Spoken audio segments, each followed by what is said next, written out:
we are doing cuff management now. We have intubated, we've secured the tube.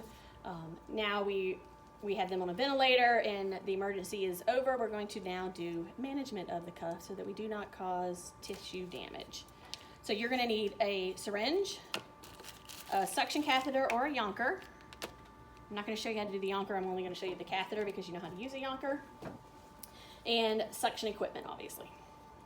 All right, so you're gonna disconnect your oral suction or your Ballard, and you are gonna connect the catheter to this, and then you are going to go down and wiggle around and suction the back of the throat, the larynx area, and get as far down as you can.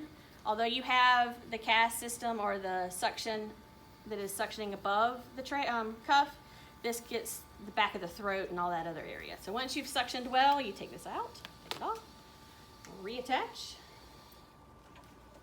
Then you will take your syringe and place it on the pilot balloon, which should be inflated, and you know it's inflated enough that there's no leak because you're gonna listen. Put your stethoscope on. You're gonna listen to both sides of the trachea. I'm only gonna stay on this side so you can see. All right, while I'm listening, I am going to pull air out of the cuff to deflate it to when I just hear a leak. So as the machine is giving a breath, I'll pull back, and then if the breath isn't being delivered, if they're exhaling, you should pause because you're gonna hear the leak better during inhalation. As the machine gives another breath, you are going to slowly inflate the cuff till the leak just goes away. So when the leak stops, you can put just a hair more or just stop right there. And then you are done.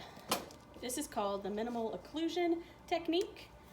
You will also hear about a minimal leak technique, which we do not recommend anymore because it leads to VAP. And that's where you do what I just did, except for you leave a very small leak, and that's what causes the VAP increase. So there is also another way to do cuff management with a cuffometer, an actual monitor of the pressures, and that is going to be in another video.